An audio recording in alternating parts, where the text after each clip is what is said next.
We are back here on the panel after a convincing Game 1 statement win by Alliance.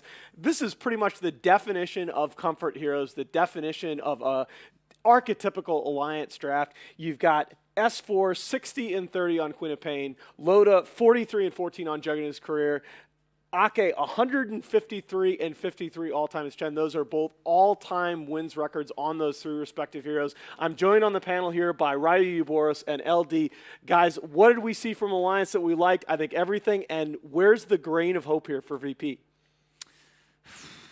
Trying to figure it out. Let's answer the first question. Yeah, let's first. answer the first question because the second one's a hard one. That's a happy conversation. So, I mean, the way that I see it, I think Ayesee summed it up really well when he said Alliance just went step by step executing their script. It's like win lanes with the Chen. Check. Take the tier 1 towers. Check.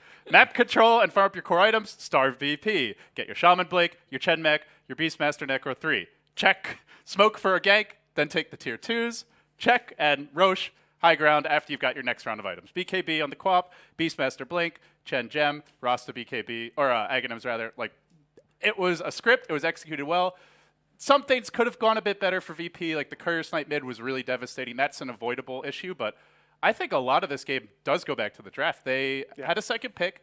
Earth Spirit was available. Fogged was also here during the game. He brought up Witch Doctor as a potential early second pick, something that can counter the Chen pressure more effectively, something that can help them win the lanes and even apply their own pressure, but they just got into a passive position early, and I think it was almost entirely due to the support picks. That, as well as a Wyvern, very reactionary, and you have a Zeus mid, a fairly weak mid that needs help. So from the beginning, I felt like they weren't really set up to match Alliance's comfort heroes, as you mentioned, and then Alliance's great execution just made it even harder. They need to not pick two greedy supports that both are like the same role as a Dazzle or something. You're playing too defensive. You have to get something set up on the map, and I don't know if they have to either not pick the Furion or not pick the Zeus. Either one of those has to go, and they have to start having a better tempo controller going around the map. And this was just the Ake show. Yeah, I mean, you saw it early. Yeah. It's so hard for it was all set up by actually the Beastmaster there, guys. You're wrong because Admiral with his Hawk scouting he him pressed out. star, guys. No, he's used this Hawk there to scout out for them, and they just wrapped around on them. And this is just Yoku is we talked about it too. Oracle was supposed to be that counter for the Beastmaster, and then all of a sudden you have a Rasta holding Yoku in place for like. And all the little things went well for Alliance. Like EGM got a really fast Blink Dagger. He was very effective when he needed to be. The wards helped them take objectives. And those Shadow Shaman pocket picks, like we don't see it all the time, but when you can get away with it, 4th, 5th, it's the beauty of the Chen pick. They have room for it. They can play a greedier support who needs a little more farm. They're going to take towers. He gets his early Blink, and he had a huge impact as well. Well, and you see there at the tail end of that fight, the curse on Loda, there were just way too many of those winner's curses that just were kind of way out in a vacuum in the middle of space. And I just think that Oracle Winter Wyvern support duo, beyond being greedy in the early game, it's very hard to execute against an Alliance lineup that's playing heroes that they're so comfortable with. But guys, now that we're back here, I gotta give you guys the prizes. Both of you called Alliance here in game 1. So there you go. Hey. I liked that. I predicted Alliance first. He's not gonna get the next prediction right, and I am. So it's gonna be like 2-0. Well, then you'll take away.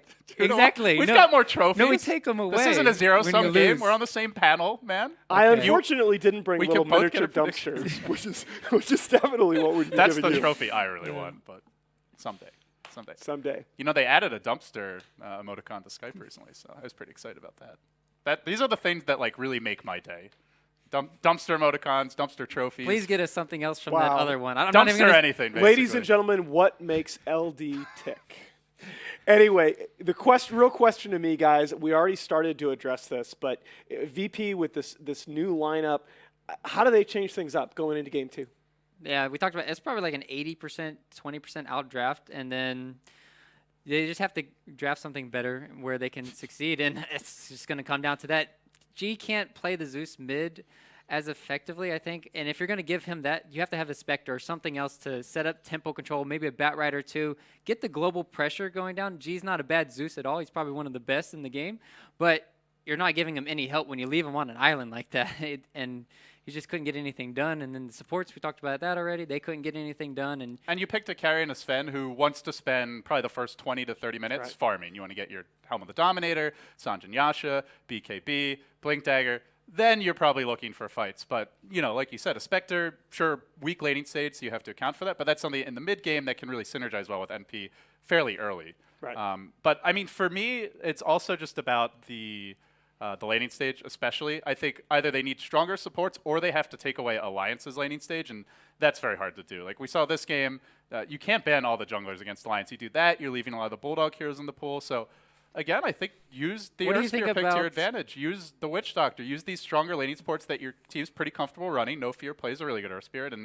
and try to take the fight to them. What if they picked Enchantress versus the Chen matchup? Do you like that in a sense? They could have done that first phase, I guess. Yeah. But Alliance has shown they will ban it second phase. Right. So Yeah, that's why I was curious. then you have to take it early. It was like Enchantress, Chen, or Enchantress, Air Spirit, and Bounty Hunter. That was kind of like the big ones. And then all of a sudden we got the Oracle. We saw how LGD were kind of like, oh, well, this is the answer to Beastmaster. But then the Rasta pick kind of like screwed them over. They had no initiation.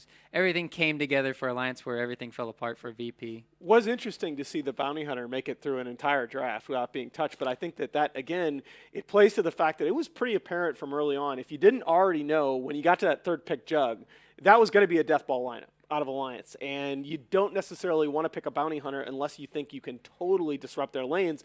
And as it was the Ake Chen with that early bottle kill that I thought just absolutely ruined that Zeus's game. I felt like Ake was playing Bounty Hunter. Yeah. He's ganking the jungle, he's killing the courier, he's also, yes, taking towers and Roshan later, but it felt like he was giving a lot of the vision to them. Then Bulldog came online with the Hawk, and I would like to maybe see a tempo controller for VP as well. It's not going to come from G. We pretty much know that for sure. He plays some of those like snowball-y type mids, but we're not going to see like a Bat Rider. Unlikely to see a Puck out of him. That's just not the heroes they're drafting for G. So then where is it going to come from? It's either got to be a support hero like Earth Spirit. I mean, comes to mind because it got through first phase. Normally it is going to get banned. I wouldn't be surprised if Alliance even takes it away this time. Or it's got to be something for the off lane. So maybe FNG needs to step up, play something like a Bat Rider. It almost seemed like they were trying to set up for a Bat pick at one point with the Oracle grab, but it's like you're just didn't too work out. Focused on taking away what Alliance want in the Nature's Prophet, Right. and you need to focus more on your own playstyle and having something that works instead of just trying to take it away. Yeah, especially that was one of the questions I had coming in about this VP lineup was going to be the hero pools. With these players playing in sort of new or maybe unexpected roles, we all know Yoku had this ridiculously large hero pool when he was an offlaner. How big is his hero pool really at the carry position? How good is Aloha Dance going to be now that his Rubik is a little bit less in favor than it once was? We'll find out next game. Yeah. I mean, they just have to change it up completely now. Like you said, it's hard for me because G doesn't run these. Like you said, he likes playing Zeus. He likes playing the Death Prophet. He wants to build up, and as well as the OD. He wants to build up to have this farm impact as the mid game. It's kind of reminded me of how last patch, the Shadow Fiend, but I don't know if that's going to necessarily work out when you don't have the tempo controller that you desperately need. It's not like you can't play like more of a carry mid in this patch. It's not like it doesn't work. I mean, we've seen MVP run like PL mid all the time and get away with it. So. And in fact dominate. So I think they can play him on a hero that scales well and needs quite a bit of farm, but it's just got to be the right matchup. Like Zeus mid versus Quap, already very disadvantaged. Then you've got the Chen killing your courier with the bottle on it, of all things. So it was a combination of misfortune for VP, really good execution by Alliance, but I do think it starts with the draft, and especially when Alliance is such a comfortable team, like you can't let them just get all engines online and then decide to fight them. You want to take it off at the wheels nice and early. Right. Now, two other heroes that you didn't mention. G obviously does play a very good invoker. His Lina is still very strong, even though mid Lina is not really a thing anymore. They still have run it a couple times, and he's still very good on that hero. So it's not like his hero pool is shallow, but yeah, you can't put him. It saw the same thing with no one in the deciding game against LGD for Vega. You can't necessarily put him at a huge lane disadvantage and expect to be successful. Yeah, I agree. I think they opened this draft a little. Like, they put a lot of cards on the table with the Oracle Prophet picks right away in terms of how the lanes would go. And so because of that, I think they were a little pigeonholed moving forward. They had to get D-pushed with their last pick. So if you pick, like, a Bounty Hunter instead of a Wyvern for that second support and you don't crush as the Bounty Hunter, then you have a Bounty Hunter Oracle against a push strat. You're in a lot of trouble. Like, they wanted the Splinter Blast. They wanted some creep clear. But I think if they start the draft a little more open-ended, then they set themselves up to have options going into the second phase. Now, would you like to see FNG doing something a little bit different, maybe on one of the initiating offlaners? I would. We talked about Bat Rider. I think it'd be a really good hero for FNG. I mean, Well, I mean, we've got the stats man here. What's the go-to FNG offlaner? Would you say? Well, that's right the now? problem. It's like a 10 game or 17 game sample. I mean, we really don't know. He's had some success on a number of heroes, but we don't necessarily know what his signature heroes in that role are going to be. So I believe now that we said that, the draft is underway. So we're going to learn the answer to some of those questions coming up here soon. Very soon. I guess not. So, yeah, I do think Virtus.Pro needs a little bit more of a more flexible open. I think that's one of the themes that you've seen among the successful teams. So they are going to go with the Lone Druid Wisp bans. Again, fourth straight game where we've seen a Lone Druid ban first phase, and Alliance are going to go back to the same 2 bans that they had in the opening match. So and there's your first pick, Earth Spirit. Yeah. You know what's crazy is last game they opened NP, and then they could have also gotten the Earth Spirit. Now, I imagine Alliance probably takes the Nature's Prophet at this point. Would you guys agree? There's also the Beastmaster. That's the other big one for Bulldog, but I'd be very surprised if they don't take one or the other here. With as good as their NP, as their Beastmaster has looked recently, I would almost say that they picked that over the NP. What do you think? I think Beast and Enchantress would be their 1-2 here. Yeah, I agree. I mean, you just change up the style completely. You don't necessarily need to have the Chen, and then you put a lot of pressure on that lane in the bottom, especially when you have that Earth Spirit pick. You know, some people would look at this and maybe say, like, wow, Alliance has no respect for VP's Earth Spirit. But I think it's a lot more like they want the junglers in the pool, and they want to make sure they get one. Yeah. So whether it's Ench, whether it's Chen, Okay. And there it comes back again. Alliance has that attitude. If we get our picks, we're going to win the game. As opposed to we have to, like, deny VP or take away their best heroes. We just want to make sure ours get through. So, well, there's the Chen. What else is it going to be? Well, another thing to keep in mind, I think, is that Alliance are a little bit, as we talked about in the last draft, Alliance are a little bit less vulnerable to mid ganks than certain other teams, and that's a big part of the value of the Earth Spirit, right? He has that long range initiation threat from fairly early on to threaten the mid lane.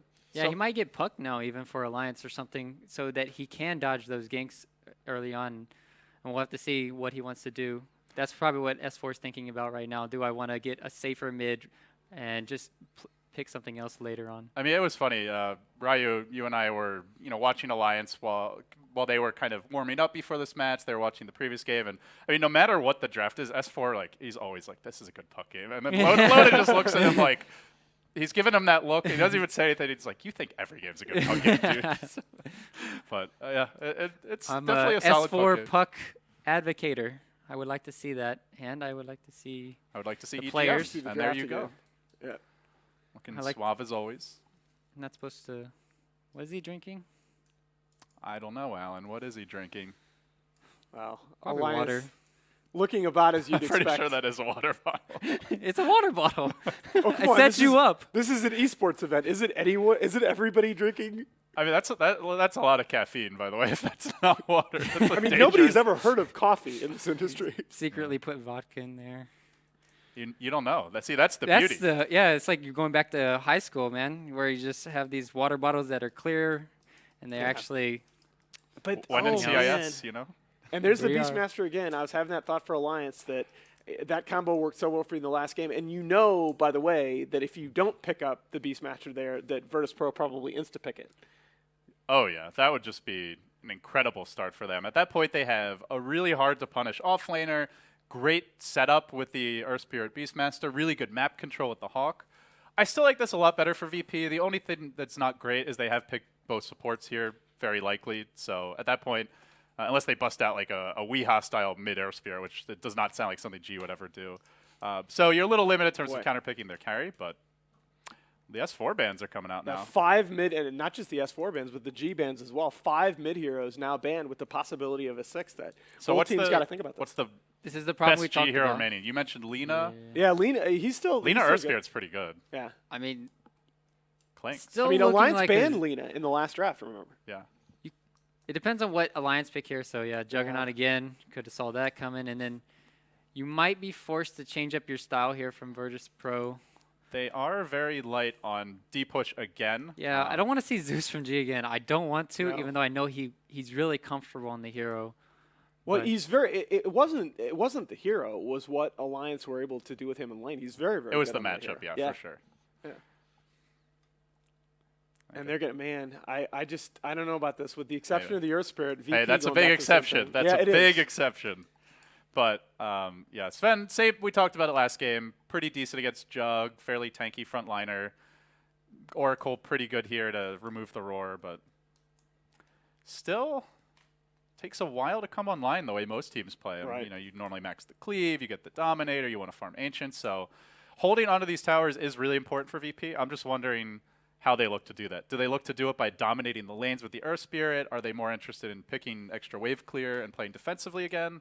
Just look to execute better? I'm really happy they picked Sven now, though, at least, because this way you're not going to get countered by the Zeus pick that we saw last time. And so now they're going to open it up to where, sure, there's not that many mids left, but we can see what S4 is going to play. Like, say, if he plays the Dragon Knight mid, then Virtus.Pro, they can go for that Ember Spirit. And I think Ember Spirit, if you can get that Battle Fury online, could be the counter to Alliance, and as long as they can hold high ground. And that was something we did touch on, not on the panel, but while we were watching the last game, was so Alliance took a lot of towers early, and we have seen, and we discussed how they had a really good, well, suddenly music, but they have a really good high ground lineup, but they didn't have that hero to get out of the base, like a Naga Siren, an Ember Spirit, someone who can force Alliance back by split pushing. If they can fit one into their draft, then it really opens things up. But as I say that, the Shaman comes out, so leaving S4's hero for last pick, but gives them the Roche potential, and also gives them an instant initiation to shut down a split pusher. You just have to go Zeus. I mean, it's still a great hero for the deep push, and there's not many mids left to really counter him. So what left for S4 here? I frankly think they... You can just pick anything, and it'll dominate. That's the thing when you pick Zeus. Anything can go against the hero. You're going to have a magic wand, and you're just going to be able to still trade right clicks and farm effectively against the hero. That's the problem. But they have the Earth Spirit this time that we talked about. What's the worst hero you could pick for Zeus? Who would be like the disaster option for Alliance if they want to just throw this game? Is there anyone who just gets crushed by Zeus? Who would be a bad pick? I mean, I don't know. I just think it's funny because you're right. Like Zeus doesn't really win any lanes. On his you own. can pick whatever you want. You can pick Dragon Knight, Lina. You could pick you can run a Night Stalker as they did in the previous draw letter. Jug mid. Whoa. Mid Jug. Mid Jug. All right. Well, you know, Jug can actually beat Zeus mid too. So yeah. Especially with the Chen. Insane. Oh my God! If you imagine, I don't want to see if there's a purge creep in this game. I mean, we were talking about it with Fogged earlier about back in Dota 1 days with Warcraft. Well, this is key because you mentioned there was no real easy way to set up the Winter's Curse. We don't have that, but we do have the Stormbolt now, and vacuum into Stormbolt, low percentage, but when it hits, all right, I got to get your predictions really quickly, even though I think I know what they're going to be. I got to go with Alliance again. It's very comfortable. They know how to execute it. I like VP's draft better, though, and I think if they're going to win, it's going to be great Earth Spirit play early and often. VP are going to win this one. All right, well, I want to see a game 3. Let's take it back out to Ayesee and GoDz on the cast. Hey guys, welcome in. We've unfortunately got a little bit of a delay. There's going to have to be a remake of the room, but yeah, man, we were watching the draft, and I'll be keeping an eye on this to make sure we jump into that on time. But really, if it ain't broke, don't fix it. I mean, like, I think that's really the Alliance mantra going all the way back to 2013. They kind of carried that mantra for a long, long time, carried them to an Aegis. I mean, they carried a bit too far beyond that, maybe. Yeah, exactly. The downfall of Alliance was perhaps also tied into that. Just about as meteoric, unfortunately, in cratering as opposed to rising. But yeah, what do you think? I mean, me, you, and Fogg were just kind of sitting here talking a little bit about that draft. Really, it's the Oracle pick, I think. So Fogg and I were just kind of talking. That's where we feel VP go wrong with this draft. They put too much emphasis on what the Roar brings to the table when it's much more about like the aura, the general push, and the overall game plan. The Roar is not really the key part of the overall strategy for Alliance. And this Oracle hero is probably the most passive support in Dota almost, and it just doesn't give you anything to disrupt Alliance in the early game laning stage, and just at really any stage of the game. It takes way too long before the ultimate comes online, and to me, that's where VP lose the draft, is by second picking Oracle. Like that's obviously like they have a clear game plan. FNG obviously sees something in the hero, but to me the pick just doesn't work as that early on in the draft. Yeah, and I think really and you know, you and Fogg, of course, cutting it up and dropping knowledge bombs left and right. What it comes down to is Alliance is not a team that you're going to beat by trying to, unless you're like, I mean, there are very few teams, probably the best way to phrase it, who can say, I'm going to do my game plan and not worry about disrupting alliances, and I hope they do the same thing. And I expect to come out ahead in 5 to 10 minutes. There are not many teams who can actually do that. And it has a lot to do with just, you know, and it's a give and a take. That, of course, usually is due to Alliance being so pigeonholed in what they want to accomplish that if you can disrupt it, maybe they're not as flexible as they should be. Maybe they're not able to bounce back the way that most other teams could. But it felt like in the game, in the first game, and like you said, with the passive picks of the Oracle this time around, they're kind of putting themselves in a situation where they're going to have to do that again. They're going to have to sit back and hope the Zeus doesn't get ganked too much. They're going to have to sit back with the Oracle and play defensive. Sven, I think we saw he really needs to prioritize getting a BKB, which means he can necessarily, even though he can fight before BKB, he's going to want to play very carefully. He's not going to want to be taking too many fights or anything but lopsided. So how does, you know, with the lineup being what it is, how do you think VP should go about really putting the pedal to the metal a little bit more? I think it comes entirely from the Earth Spirit. That's kind of the big change, I guess, we see in their draft going from Game 1 to Game 2 is they've got this more aggressive support roamer. The Winter Wyvern in Game 1 made that one rotation from like bottom to top, got a kill on the Chen, but Earth Spirit is roaming 24/7. He doesn't have a lane. He doesn't pull. He doesn't stay in the safe lane. He's always looking for kills. So this is the hero to look out for. But despite being a hero known for his disruptive capabilities in the laning stage, Alliance have statistically done very well against the hero. They were the team at the past Starlighter who let their opponents have it and beat it. It was Team Liquid, where you've got the best Earth Spirit in the world, or one of the best in Jerax, who lost multiple games with it against Alliance. Alliance is like, let's just give Jerax Earth Spirit, we'll beat it. And that's where you think that's the kind of, like on paper, that's the kind of hero you want to be drafting against Alliance, because it messes up the lanes where Alliance is so strong, but didn't work. So I think it's, to me, I'm still concerned despite the change with the Earth Spirit. So it's going to have to be insane play out of no fear on that hero. Like he's going to be the playmaker this game. Now, Virtus.Pro we know is a team full of playmakers, so it isn't beyond their kin or beyond their capabilities to do that. But, I mean, and this is, there's honestly got to be a psychological effect to this, too, where Alliance comes out, makes one change, goes with the gyro, and you know, we were talking about that, the idea of the Jug going mid, perhaps, against the Zeus makes a ton of sense. But more or less, they're saying, we're going to do what we did, what we just did, and we dare you to stop us. And that's got to have a big effect, and we can see on the camera, it looks like Virtus.Pro not sweating it too much, having a good laugh. So. Aloha Dance always has. Oh, yeah. This guy's such a clown half the time. But all right, we're still waiting for the lobby to come up that we can hopefully join into as quickly as possible. If you're just tuning in, I'm Ayesee, and that's GoDz sitting right next to me. This is going to be Game 2 of our second series of the day. Alliance leads this series 1-0 after a decisive 26-minute victory over Virtus.Pro in Game 1. And don't worry if you missed it, it's going to be it's going to look a lot like, if Alliance is able to execute, like this upcoming game, as they almost replicated their draft entirely. Our first series of the day was Vega Squadron taking on LGD, and LGD able to escape there. So it looks like, yeah, we just got production in our ear. Yeah, we're having trouble seeing the lobby here, unfortunately. I think the players are in the lobby, but we ourselves are not conveniently, like the two people are sitting next to each other, like not like one of us can see the other camp. But yep, we're both looking at each other's screens. So what's going on here?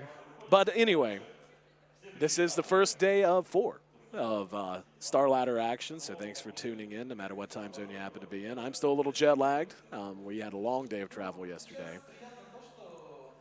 And but it's going to be worth it, man. And then, you know, can't thank Star Ladder and you guys at BTS enough for giving me a chance to get back on the microphone for the first time in just about a year. Just about a year it's been, and more than that. It's been too long, man. It's been too long. And for us, I mean, Star Ladder is always just great Dota events, like some of the best moments for me have come from these events. Like the whole storyline of Na'Vi versus Alliance, like that was born at Starlight. I feel like that was where that really grew and then blossomed towards that TI3 showdown. Like there was such a big storyline created because these two teams were like the two teams fighting over who has the most Starlight championships. I think after Alliance's win at the recent Starlight in Minsk, I think they have one more than Na'Vi now. But those two teams have just, that whole storyline just was entirely out of Starlighter. So, I mean, some of just Dota's best memories for me come out of this tournament series. Oh, no, without a doubt, man. And Star Ladder, you know, coming from back in the day when we were around, you know, Star Ladder was and remains a quality name in all of Dota. And especially, like, it's my first time in Kiev, beautiful city, people are amazing. But this venue is actually, it's cozy, but at the same time very well tuned. This, like, when you walk in here, it feels like a place that Dota is played. It feels like a place where there's been a lot of victory, a lot of defeat, a lot of championships, and a lot of hardware and trophies. And we actually have someone hopefully assisting us with getting into the lobby now. So yeah, if you're listening and it sounds like we're vamping and filling time, you're exactly right, 100%. It's doesn't mean anything we're saying is less true. Just means we're trying to find our lobbying for the remake. But and I think that was in some of the player interviews. It was really cool to hear was just how, for some of them, they're really comfortable and they played Starlighter and they've been to this venue so many times. Right. Mag with Vega was talking about that, like, yeah, I've got all these memories here. For them, it really this is kind of a special venue in some ways for them. There's been so many big championships here, so it's a venue they know, they feel comfortable, and I think if anything, it's going to allow them to play some of their best Dota because it's not like you're suddenly playing in this. Even if you're not from Kiev, it just feels somewhere more natural. So. No, I completely agree. And, you know, Kiev, and I know it sounds odd, and of course it's convenient for Caster to say that right when they land, but Kiev is a city that's been on high on my list of cities I really wanted to visit. I've just found in my travels that the CIS region and people from this region, I kind of click with them, man. You know, I grew up a rural Appalachian boy, and I don't know, it's hard. It's a hard thing to describe. It's just something very homey yet very exotic about it all to me. And being here and seeing this glistening palace of esports in the middle of the beautiful city of Kiev, and just the people being so hype and so oriented towards this lifestyle and this career that we've chosen. It's a refreshing take. And, you know, San Francisco is beautiful, but it helps a lot to get outside of that and realize that, yeah, Silicon Valley, but, you know, this industry that we love and we are a part of goes way beyond that and has a much different complexion outside of the confines of the U.S. Yeah, and there's such a huge Dota and just general esports community in the whole entire CIS region, which is where it's going to be interesting to see what comes our way. It looks like maybe out to get ourselves in a lobby in just a second. Yep, still got somebody typing many things to try to expedite everything. One thing I will draw everyone's attention to as quickly as possible, though, is how gorgeous this stage setup actually is. The way, I mean, like, really and truly, it's, you know, there is a certain kind of expectation of what an esports stage is going to look like, and after a while that becomes boring. I actually really think that the way the lighting and everything is done here is a step forward, and I can only commend our good friends at Starladder and iLeague for this take, and I can't wait to see this replicated elsewhere, man. Well, it's great because every style we've come to, they're always like, there's something new that they've improved upon. Yep. The last time it was in Minsk where they found this like new great venue. They were doing a style outside of like Kiev, outside their arena where they've done it before. But now that we're back in Kiev at the arena, like they're adding new cool tools with the production, with the stage. So there's always something that's kind of, they're trying to take the event to the next level, despite us being in like, you think like you do 14 seasons or something and it's going to start feeling a bit like a lot of the same, but they find a way to kind of continue to innovate, keep things fresh. Well, sorry for the delay once again, ladies and gentlemen. Hopefully we'll have all of this resolved. There is an issue with the lobby. Oh, I see it now. Oh, hang on. Maybe I lied. Do you see it? I do. Oh, nice. All right. Sorry. This is, I just love the, oh, there it is, and then quiet silence as you type and so on and so on. Sounds just super professional, but we are in. I think we're going to be ready to go shortly. So once again, thank you for joining us here on the broadcast. This is our second best of 3 of today, and second overall for the opening day of Starladder iLeague Invitational here in Kiev. The players are all like blaming Fog. I'm on Fog the count, so as soon as I joined, they're like, "Oh, Fog, about time you're here." Like, that's not on us, dude. This is all on you, Fog. Not on us. So he's getting the entire blame for this. Yep. He's like on his break right now. Little does he know, like all these players are going to see him later and be like, "Man, what was the deal? You're holding up about game 2?" We are loading in, ladies and gentlemen. Thank you. And I'm sure you just loved the banter, the chatter of two people desperately trying to fill time. It's hard because I'm trying to multitask between like filling time and then fixing the issue at hand. Like, oh man, we've got to get into this lobby. Like, there's this guy reaching over my shoulder, like typing in numbers. Like, people are like motioning to us, asking us questions. Yeah. But thanks for bearing with us. We are ready to go. It will be Alliance versus Virtus.Pro in game number 2 of this best of 3. Alliance leads 1-0. And yeah, now we can actually talk about Dota. Imagine that. So back to the Era Spirit. I mean, we know that's going to be super important. What about the Darkseer pick? We haven't. I feel like there hasn't been a whole lot of time spent talking about the significance of that hero. Yeah, Darkseer is a hero in the offlane who will thrive when he gets like a 1v2 matchup. If there's no potential for that tri-lane to come in. It is a strong dual lane, Shadow Shaman Juggernaut. They do have that kill potential towards the Darkseer, but as long as he can get his level 2, level 3. I think he's similar to the Nature's Prophet in that he's a hero that's guaranteed to get some farm and levels, but he's maybe a bit better because he's a bit more utility-focused rather than carry-focused. And you look back towards the last game, they had this kind of greedy-ish but very passive style of play because of some of their picks. The Darkseer gives them a bit more aggression. And the Darkseer is a hero that can combo very well with the Sven or the Earth Spirit early on. You give your Sven a Surge to prevent him getting kited. You give them an Iron Shell to amp up their damage output. So the Darkseer synergizes very well with these 2 picks. Right. And one thing I really do like about it as well is we are ready to jump into the game finally. So game number 2 on the way now of Virtus.Pro versus Alliance. But one thing that I like a lot about the Darkseer pick in particular is the ability of that hero to reset a fight. We saw Alliance just constantly had the jump, they had the healing, and that's still going to be a problem with Juggernaut's healing ward, Chin ulti, and eventually the mechanism. And this already is a nice step, my friend. VP, 5-man smoke right out of the fountain. They're going to go out and see what they can find as quickly as possible. And this is exactly what we were talking about coming into the series, is you have to derail Alliance at all costs. And maybe we're going to have to wait a little bit longer. This time it's not our fault, man. Hey, last time it wasn't our fault either. I stand by that. It was Fog's fault, remember? Yeah, exactly. GoDz. But so scapegoat. looks like there was a disconnect, so we will be ready to get back underway. But yeah, man, this is what I'm talking about. Like, if they're going to pick this passive play style, that's fine. Like, if overall that's the approach you want to take with these heroes, great. But you have to be willing to push those heroes beyond what the expected play style from it. Otherwise, what happened in game 1 is going to be replicated here in game 2. And they're looking to go in the aggressive early, try and probably put down some wards to block some of these neutral camps of the Chen. But realistically, there's a good chance Alliance, they're already in a position where they can scout the smoke gang coming their way. They'll kind of know what's up. The Chen has sentry wards as well, so there's always a good chance. He should be at least bare minimum be able to de-ward the one big camp, which he's worried about. So here we go. Pelota, gonna see it. Can they get a jump? No fear, looking. Nope, nothing. There's gonna be the roll. He's gonna find his target. That's S4. S4 has Blade Fury though. And yeah, he feels so safe he hasn't even used it yet. EGM is there, has a place to point. Now actually uses the Ether Shock and now forces the heal up by No Fear. There's gonna be follow-up stun on S4. He's still okay though. Loaded there, has yet to place the point as well.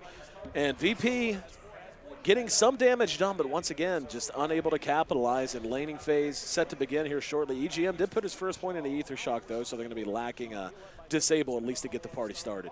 Yeah, not too big a deal. Still a tool he can use to zone in that safe lane of theirs, so see what the plan's going to be. They didn't actually drop any wards here, so it doesn't look like that's going to be a part of the running something like a Jug in the mid lane. For one thing, we're seeing this more and more anyways against heroes like Zeus and Invoke who don't have the best escape tools, but Jug is kind of... cannot allow what happened mid lane last game to happen this game. They just can't. The Zeus never had a chance to catch up and was constantly struggling. And looks like No Fear already beginning to roam around, so this will be a flat-out roaming Earth Spirit by all accounts right now. Yeah, and Orb of Venom, like all the pieces of the puzzle he needs. And I think this is a big reason why Alliance were okay running something like a Jug in the mid lane.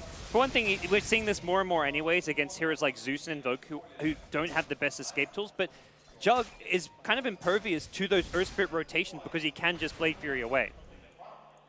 Okay, snagging a Centaur right in front of VP. A little bit of back Bulldog. and forth. Oh my goodness. He goes down. Gank early on in the bottom lane. Aloha dance with Yoku managed to catch him out. Yeah, didn't even see it. Got there a little late. And Bulldog giving up an early one to VP, so Virtus.Pro in great shape to start. So taking a look across the map elsewhere. Loda going to work quite well. The Zeus is doing just fine against this Juggernaut, and really what I think it's going to come down to is how much time of Ayesee they want to try to dedicate to pressuring this middle lane. As it stands, it's going to be a win for S4 as well as a win for G, but in general, taking a look at S4, and going with this mid Juggernaut, do you build him like a regular core, or do you go with something maybe a little unorthodox in terms of your itemization? I think we'll see fairly regular build. Like the drum is always a kind of popular choice. We saw like what Loda did last game. I don't think we'll see something greedy like the Battle Fury build because he's mid, but the way Alliance plays, their timing is always going to come around that 15 to 20 minute stage of the game, and that's where the drums SMY type build is just always going to be favorable. No Fear getting his stack on, continuing to roam. He is still level 1 though. There's a D ward from Ake. Taking that one down. So now let's see what VP wants to do with No Fear. So far, they've really done a good job of keeping themselves in a decent position. Loda, though, is continuing to farm well, as is the Sven. So really passive early game. And for once, I think, as much time as we harped on passivity being a problem for VP. I think they're making the most of it right now. Yeah, in general, passive early games are typically going to be okay for Alliance, but we'll see if that's going to continue to be the case here as the Chen continuing to farm away in the jungle. Ake not quite level 2 just yet, but he hasn't actually picked up a smoke. Normally this is where... okay, yeah, there we go. Smoke on the Curry. He's got his first rotation, and it's going to come now. Question's always going to be, does he go mid? Does he go top? Where does he like to lead this one? It looks like for now he will be headed towards the top lane. He's going to be trying to gank 2 heroes that both have pretty solid escape mechanism. And the Earth Spirit with the roll and, of course, Surge for Darkseer. So he's going to have to be on point with this stuff. There's some damage done. No Fear down to half. And actually, yeah, Rolling Boulder's on cooldown. He's only got 10 seconds. Aki didn't even have a chance to get here. And No Fear just trying to buy time. Still 4 seconds. Loda's right on his tail. And, yeah, I mean, Loda's eating some damage here. He will be able to roll all the way to the back. No way. So, very well played by Virtus.Pro as they dodge that and ultimately just waste a lot of time. Well, that was also the Chen's first smoke rotation, so Chen's not farming while this is going on. Yep. Alliance can't exactly transition into a push easily either, so not quite the result they were hoping for. So already VP off to a much better start this time around compared to the previous game. And what's peculiar about that is, again, that situation that led to that near kill, which was managed really, really well by No Fear, is that happened before Ake was even in range. So he rotated over, and then you have Loda chasing one up top, and then I wasn't watching the Darkseer at all, so I don't know if Ake engaged there, if the smoke just popped or what. But it's, you know, kind of just bad luck combined with really good management of the hero for Virtus.Pro. Like you said, there's no easy transition out of this. Now they are going to find FNG making his way up. Loda low on mana, doesn't have enough of the Rocket Barrage, and that, oh, no, they got him anyway. Was going to say the lack of Rocket Barrage might have been enough to keep that kill from happening, but the Penitence pop from Ake enough to drop him and finally get Alliance on the board 1-1. Okay. Meanwhile, mid lane, Earth Spirit again looking to keep poking his nose in around here, but this is just a lane that can't be ganked, and I think S4 is just confident. He can play so aggressive in the bottom lane. Bulldog in trouble again, and yeah, he's going to drop. This is, everything we were concerned about, VP seems to be addressing. Passive heroes don't care, going to play aggressive. And S4 farming very well in this mid position, but the Sven really is the beneficiary here. He's already got 2 assists under his belt. The 2 kills have gone to Aloha Dance, and you can say maybe it'd be better if they went to the Sven. I actually think it's going to be better going to Aloha Dance just because of his hero really having a hard time making sure he survives these fights, whereas usually a Sven, if a Sven's team wins a fight, he's almost always going to be alive. So some much needed early gold going to the Oracle, and Yoki getting the assist gold, of course. They already got Treads and that early Helm of Iron Will, so Helm of the Dominator not too far away. Yeah, and for Alliance, you've got to kind of stick to the game plan of last game, which is take these Tier 1 towers down as early as possible so you can kind of prevent the Sven from taking too much advantage of those Radiant Ancients. And we haven't seen any kind of push coming out from them yet. They'll have at least 2 creeps on the Chen fairly soon. And when Gyrocopter hits level 6, I think they do get that capability to at least take down that top Tier 1. So for now, Alliance kind of looking like they want to kind of position themselves for that fast Tier 1 top tower. It kind of seems to me like there's going to be this brief window of time because of the way that the off lane was run, with No Fear currently sitting at just past level 2, and FNG is about a full level behind Bulldog, give or take. So there's going to be No Fear. It will be netted down. Does he have? Oh, nice follow-up stomp. That's a great kill. He rolled in to take the rune, and well, he didn't really have an escape plan after that. So. But what I was saying is, and this only really adds to that, is Bulldog's about a full level ahead, and the Darkseer, you know, a little bit behind, and so on and so on. The Earth Spirit at level 2. There's going to come a point real soon where we're going to see the Shadow Shaman hit level 6 right about the time Bulldog does, maybe a little bit afterwards. And you're going to be lacking level 6s on other heroes. So Sven manages to find himself another kill this time, but the Omni Slash is on point as S4 with the reprisal. Not the best to lose a core, but at least S4 just continuing to farm up. Phase Boot's done, another 800 gold in the bank.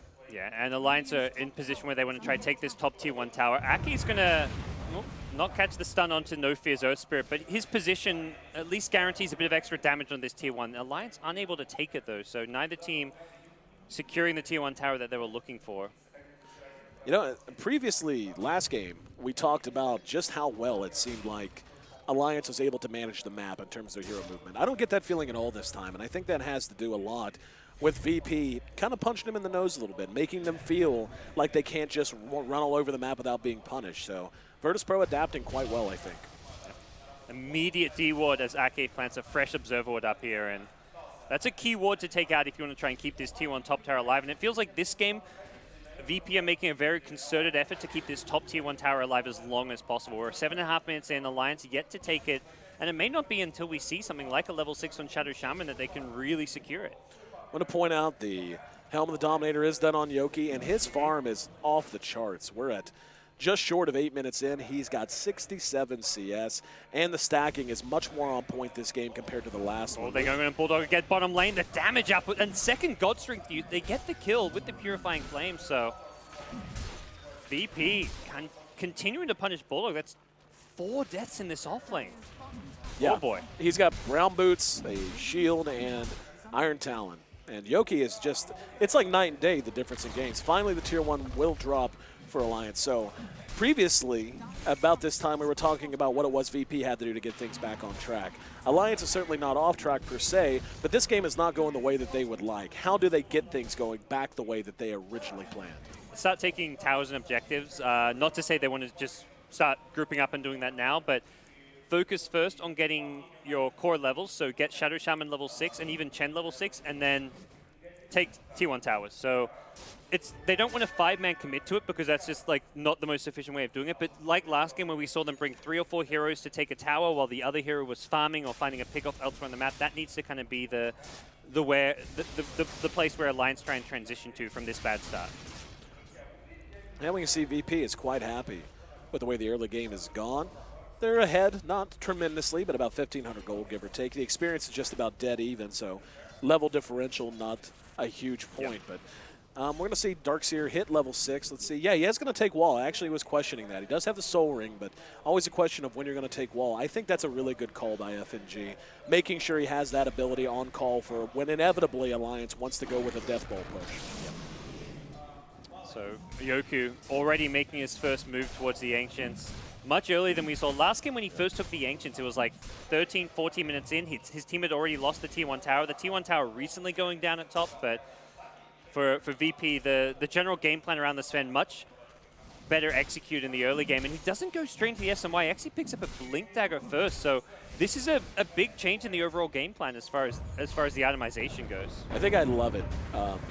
It addresses so many of the things we were concerned about. The offensive potential, hang on, there's going to be a call down, and nobody home. So Alliance unable to capitalize once again, and this is just really well played across the board right now from VP. Mistakes are few and far between, and they've been able to punish Bulldog. That said, Bulldog did just finish his tranks and does have his ult now as he's just shy of level 7. And Bulldog himself is in an okay, like kind of similar position to last game. The thing his deaths created was that VP in a much better position. Sven gets a lot more farm. That T1 tower goes down largely because Bulldog dies there. If he's alive, he's able to draw aggro off using his Bora, but VP finding those kills just means they accelerate themselves. And, you know, just looking across the board, though, I mean, the stacking of the Ancients just, again, so much more on point. We'll see if it's going to stay that way. Yeah, I would imagine it is. So much more attention being paid to that. And it's made such a huge difference. Finn is sitting at just shy of 7,000 net worth. Next highest on the board is the Jug, but he's 2,000 gold behind. So you're talking half a big item behind already for S4 when you basically have a very close kill score and tower score. And this is, I mean, talk a bit more about back towards the Darkseer. This is what he can do in these 1v2 laning subs. He disrupts the carry's farm. You're looking at Loda sitting 2.3k net worth behind the Sven in farm, and he's had what should be a free farm lane, but Sven able to accelerate using the Helm of the Dominator and just able to get more out of the lane as well. Here we go, Alliance knowing something's got to happen. Status Quo's not getting the job done. Looks like they want to gank bottom. They're going to use Beastmaster's Roar to do it. They've smoked up Ake, EGM, as well as Loda. Loda's leading the charge. And this will be a decent kill. I mean, the Earth Spirit is just level 4. So continuing to hold him back is great, but certainly there are higher priority targets I'm sure they wish they would get. Instead, there's going to be the ulti. He's going to roll immediately. Doesn't matter. Just way too many folks there. Courier even getting in the line of fire. They did manage to kill the Jug totally in mid, though. Like, yeah. Even if the Jug doesn't die there, I think that's totally okay for VP anyway. So that's a huge win for VP, getting a much more important kill. They're getting a much more important tower as well. And losing their poorest hero and lowest level hero in the game. That's like even if it was just Earth Spirit dying there and Jug, like, let's say Jug joined them and got like a 5-man kill there, like, I think VP are fine with that regardless. But that's a huge victory now.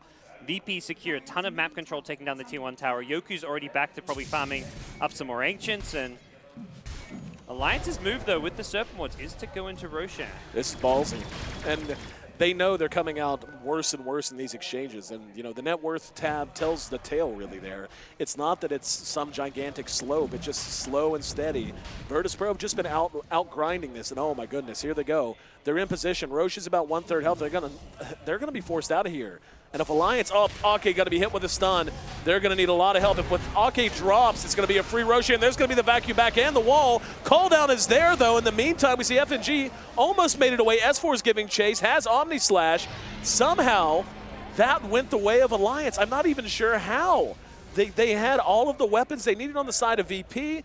Ake was caught out, I guess. It was mostly positioning, I think, where it's really hard for the Sven and Darkseer to get in a good position to for the Sven it's to get damage output. For Darkseer, he can't get off a good vacuum wall. He doesn't have Blink Dagger, he only has level 1 vacuum, so we're not really seeing much teamfight presence out of the Darkseer right now. His main role is just putting an Iron Shell on his Sven or Earth Spirit and then surging them in. And Alliance, when they can just hover around those Serpent Wards, it's really hard for VP to run in and engage. It's also really hard to just run into the cooldown as well. Yep. There's just too many high kill spells on the Alliance side that engaging is really difficult for VP. It was really well played. Virtus.Pro ends up giving up the Aegis. That Aegis did make its way into the satchel of Loda. And now the tier 1 mid looks like Alliance wants to take it. We can see a little bit of drawing. We know exactly what S4 wants to do. He wants to take this and then loop around behind the chin. Yeah, you can see Ake already in position there. They want to fight. And I don't blame him. Serpent Wards are only 10 seconds off cooldown. There's a veritable menagerie of creeps belonging to Ake sitting up on the ridge line, ready to join the fray if needed. And here they come. Calldown's going to be there, and this is, you know, just... are they gonna, certainly not. You think they're going to go high ground? They've got Aegis, they've got Serpent Wards. I guess so. They want to at least force VP back. Even if they don't, they're not 100% committed to the racks here, but they're going to force VP to make a play. That's a lot of creeps up front. This is actually a really tough line. Look, and you can see that Ake's actually positioning them really well to create this defensive line out in front to make them come through a lot. Now there's some damage. Here we go. Yoki goes in. Got 2 with the stun. The cleave is big. There's the big ult from Zeus as he claims his soul, snatches it away. The Shadow Shaman down. Now Alliance ready to turn it. God's Strength only has a little bit of time left on it. And Alliance is ready to reset off of Loda coming out of the Aegis. There's the stun again. And are they going to retreat? Are they going to fight? Looks like Loda. Oh, no. There we go. Oh, there you go. Whoa, that Fortune's End could have actually purged off the Chen Sen back, I believe. It's definitely purged by it. I think Fortune's End actually purges it as well, so Loda very close to getting caught out there. Yep. So VP manages to hold serve and hold their tier 3. And when all's said and done, we're back to just about even, my friend. Yeah. It's 6-7, 13 collective kills, split up with 1 in favor of Alliance. And yeah, it's almost a 0 gold gain, so this game continues. I feel like Virtus.Pro deserves a lot of attention for how well they've managed to change up the way the early game felt and played out for them. Yeah, a lot of it just came from how much they dominated the safe lane. They just put that much extra pressure on the Bulldog, which allowed them to get towers and prevent a lot of Alliance's timings. But now we're going to see them immediately transition out of this. They've taken the Aegis. They want to go for a smoke play and trying to see what they can catch now. Alliance hovering together as well. Wouldn't be shocked if we see a smoke get used sometime soon. There's 1 in Bulldog's inventory. S4. Oh, S4 is silenced, and that's going to be an easy kill. Big one for G to snatch up there, too. Good initiation from No Fear, making sure they get the silence off before there's a Blade Fury. The Blade Furies, there's nothing to cancel his TP. And VP going to try and take this bottom lane now. They've got this BKB on Sven. For VP, they're very much going... Normally, like a BKB first on Sven is kind of like a all-in, let's fight and win now. But against a team like Alliance, that's what you need to do. You need items to help you fight as early as possible. So I really like the change-up in Yoku's build this game. Alliance getting into position. They do have a glyph to call upon. They're going to have to use it soon if they want. And here we go. There's a blink. EGM may be baiting it there. There's a Zeus ult immediately to follow the roar. BKB's going to be used. Calldowns there, but Loda really kind of whiffing on it. And Alliance has to retreat behind their own wards. Now they've got all those creeps out in front. And Yoki's in trouble. He's going to end up dropping here. That's a gigantic kill for Alliance to get as they secure it with the Hex. God will be able to teleport away. S4 still trying to chase down Aloha Dance. And Aloha Dance, yep, going to go for the TP away and not going to make it. Shackles on point. 3-0. As Alliance gets a big, big win, keeps that Tier 2 tower still standing. And that is such a blow to the momentum of VP. Yoku just went in a bit too deep there. His team weren't close enough to him that they could actually back him up when he blinked in. The Oracle with the false promise did not come right away with the roar. And even when it came out, there was follow-up disable and control. The ensnare actually kept him in place, wasted that BKB duration, and then it was followed up by Centaur stuns, and they just managed to kite the Sven around despite him having a BKB. It just wasn't enough. I'll tell you what I think a part of the problem is, and we discussed it last game, and I think it's coming into effect here, is they're just not bursting heroes down. We're seeing Ake get caught. We're seeing the Shadow Shaman, EGM, get caught. And you think, oh, okay, there's a Sven, blinks on top of a poor Shadow Shaman. He's the highest hero on the board. He's going to stun him and blow him up in 2 shots. It's not happening. And it's little things, like the fact that Stormhammer, understandably, he's maxed out his cleave and his Warcry, for Yoki, I mean, referring to this Sven. But that's a lot of damage that he's just not doing to his squishy support. And all it takes is a little bit of time for Chin to use his heal, for the Juggernaut Ward to do some healing. The inability to lock these heroes down, especially those that are so important in terms of lockdown on the other side, like EGM with Hex and Shackles, is really hurting them. Yep. Juggernaut picks up a Diffusal Blade, so a bit of a deviation from the build we saw Loda do last game. I won't talk too much about it now because VP are smoked up, looking to fight once more. S4 going to be the one who spotted. There's a roll, and he's just going to TP straight away. Nothing to go through it, and they actually used the ulti there preemptively, so that's going to be on cooldown for a bit. They needed vision for No Fear to... It looks like when the smoke popped, they didn't actually have vision of the Jug, unlike last time at bottom lane, which means he's most likely going to get a Blade Fury off. And once he gets it off, there's no killing him, so... VP need to just use this opportunity to get... Yeah, they've got some deep wards up. Try and regain some control in their favor, but... For Alliance, they're just waiting up, getting a couple more key items. Chen already working towards the pipe. Loda a BKB, although he's still got a bit of a ways to go. A VP hasn't really been able to execute on either of the last 2 attempts they've had at trying to really put their foot down on this map. What's attempt number 3 going to be? Is it fall back and farm a bit more? I mean, it seems like things have been busy, so it's easy to forget we're just at minute 20. Yeah, item-wise, they're not really waiting out any key items at this point. They can look to fall back and just prioritize their own farming efficiency, go back to the general game plan of stacking Ancients, farming up the Sven, but Zeus, he's got Veil with the Aether Lens. He's kind of sitting at this is one of his peaks as far as what the Zeus offers. It's going to be some time before he gets another big core item, unless he wants to, maybe he goes for something small like a 4-staff or a Blink, but for VP, it's really kind of preventing Alliance from taking the next Roshan, I think. That's going to be important for them. And they use 2 smokes during that. So smokes, okay, they'll have 1 in 2 minutes time on the VP side, which is going to be, for them, probably hopefully before Roche respawns. We don't know the Roche the respawn timer just yet, but if Alliance can secure themselves next Roche, I think VP will be in some trouble. Blink Dagger pickup for Bulldog, big item for him to have.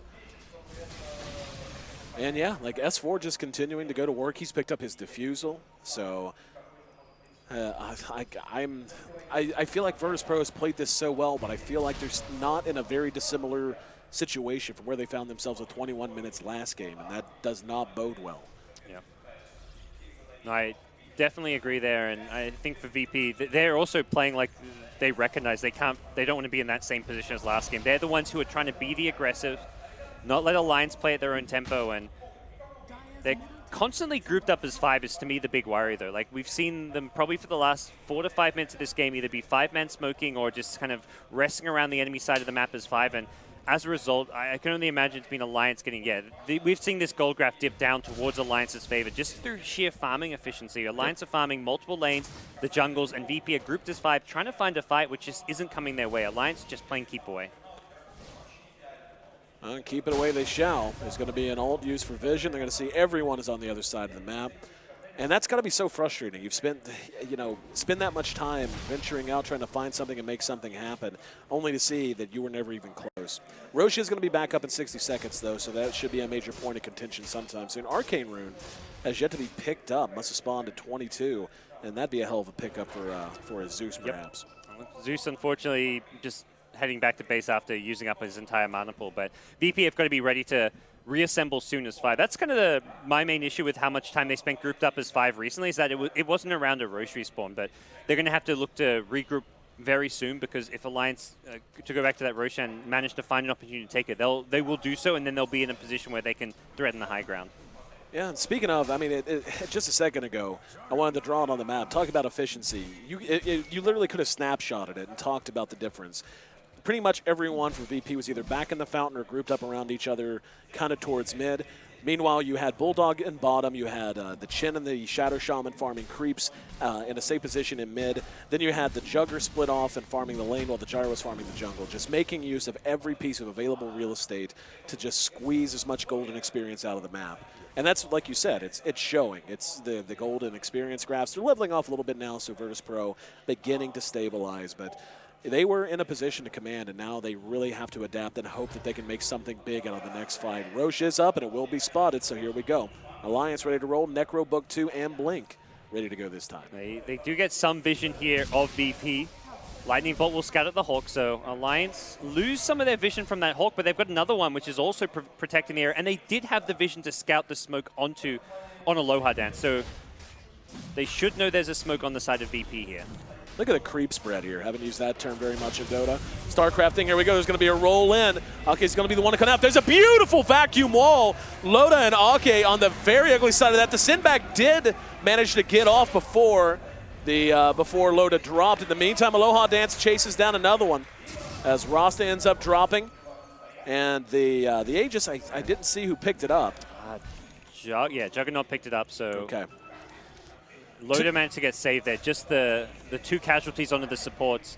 And that just really goes... Oh, Juggy found Dark in the jungle. Yep, I was watching that. He actually managed to track him down, used the defusal charge to slow him, then Omni-Slash him, had Bulldog right behind him just in case. We can see just how strong this Sven is at this stage of the game. If you can ever combo the Sven's damage output with a vacuum, with this Ayesee pickup now, he is just going to shred Alliance apart. And Alliance have to be a little bit concerned that the Sven Darkseer is really probably starting to become a really potent threat to them, and Alliance do not want this game to drag on. Yeah, I mean, you take a look at the build coming out from Loda. He went S&Y with just a naked Morbid mask. And now he's going with a BKB. There's going to be a roar onto Aloha Dance, though. And let's see if they've got the damage. They will. I mean, it just, false promise, whatever, just guaranteeing the kill that time. They do manage to get no fear as well, though. So that was much worse than it could have been.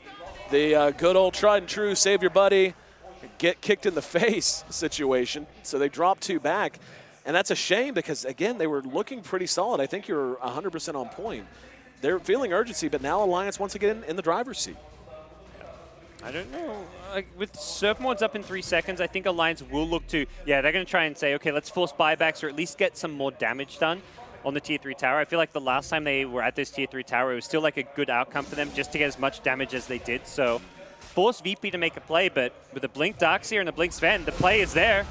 Oh, there we go. Yoki followed up. Not the best initiation I've ever seen. Lotus BKB. Oh, God, disaster.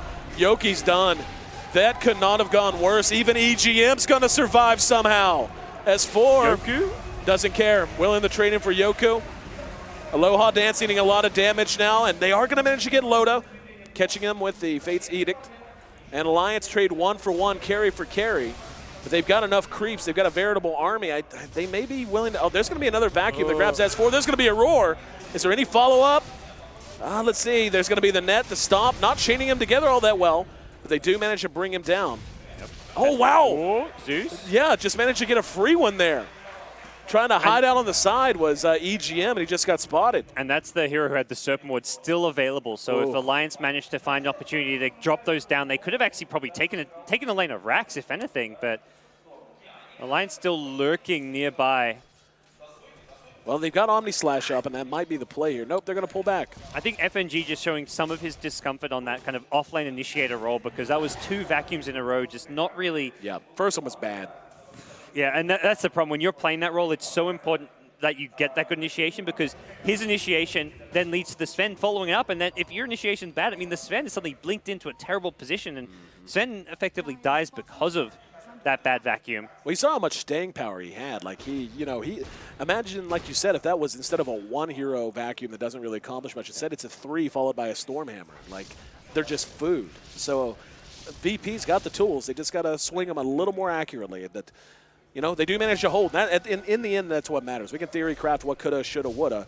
All that I know is the Tier 3 is still standing, and the Aegis is gone for Alliance. Not bad from VP. And Sven is still the most farmed hero in the game by a pretty sizable margin. So Yoku going to continue to pose a very big threat to the Alliance squad, and Alliance aren't going to really have the best answers for him. As much as like the Jug kind of can be that early to mid game better fighter, like in the late game, this Omni Slash will not really do much to a Sven who has Warcry and an Assault Crest. He's on 30 armor, and that's before the Warcry. So you throw a Warcry up, you're looking at 40 armor on Sven. That Omni Slash will just tickle him. I think as we get deeper, just building on your point, the initiation off the Beastmaster is going to be so important. Like, they're going to need to be blowing the Sven up off a roar just about every time. They've got plenty of stuns. And that's where Oracle kicks in, though. That's his role at this stage of the game is to protect Sven from getting roared and blown up like that. If you get the false, it's not even about like the burst damage, it's making sure he gets a BKB off. You false promise, you get rid of the raw stun, and he can BKB and just fight his way out of it. So I think options for Alliance to blow up the Sven are actually pretty limited because of the Oracle. Now that pick, suspect as it seemed at the time, seems to be putting them in a decent position now. Tier 2 top. Yoku, happy to take it. Continue to pile on that farm. If you're Alliance, my friend, what's the play? If you're Alliance, you're probably looking to pick up S4's next item on the Juggernaut. He hasn't really transitioned out of just having the Diffusal Blade. And then looking to use some of your smokes. I think they haven't, for Alliance, it's been a big emphasis on grouping up, taking these objectives, but I think at this stage they need to find some key pickoffs on heroes like Sven. He's going to be a huge money bag for Alliance if they can kill him because of how farmed he is. Yep, it's an excellent point too. Well, threatening at top, knocking on the door is VP. It looks like they're going to retreat a bit. Loda's been making good use of the time, farming at bottom, shoving in bottom lane. Ake's out there just a smidge. He's got to be real careful. The mobility on VP is no joke right now. Now his Menagerie caught out. This is actually a huge deal, given VP has control of the jungle, and that was his creeps. His like he's going to have a hard time safely getting out to get more, or they can just pull back and maybe look like an idiot. Well, maybe they're just pulling back to push this lane out, but it looks like they're going to recognize that Alliance are kind of split pushing a bit here. Loda was keeping this bottom lane farmed and pushed out, so VP, yeah, they've been spending a lot of time grouped as 5, and they're starting to see some results here. Take a look at the creeps that are handy. There is a Centaur in the jungle, but yeah, now here they come. So long as they stay here, there's going to be so little that that Ake can actually do to get out and really huge chin to his greatest strength. They are going to be pulling back now. And Alliance may be thinking something. They've got a couple of smokes, at least one that I can see, hanging out near the Tier 3. Do you think that that's a time for that, or you just hold? They really need to be able to push out the lanes first, and they haven't actually got, like the Jug with this build doesn't actually push or farm all that efficiently because it's this Blink Diffusal. It's kind of almost too late to go for something like a Battle Fury as much as you'd like to see one on S4 given the way this game has slowed down a lot. S4 though may run into FNG here, but the two of them keep their distance. For Alliance, it's like use your map control and vision that the Beastmaster provides to try and get more out of the map. It's still Alliance who are, they're still ahead on overall net worth. They're up by 2,500. Very small lead, but it's something they can build on by using the vision that the Hawk provides. They can look to continue to outfarm VP. They don't want to take those 5v5 fights that VP keep trying to force because that's where the Darkseer Sven duo will just destroy them. You've even got the Zeus to add a ton of damage on top of it. The Thunder God's Wrath gives some good vision to help set up that vacuum into the Stormbolt. So for Alliance, it's kind of split push and avoid big 5-on-5 engagements. VP opening the map back up, pulling back as a group. And we'll see what's up next for them. There's going to be the BKB now done on the Jug.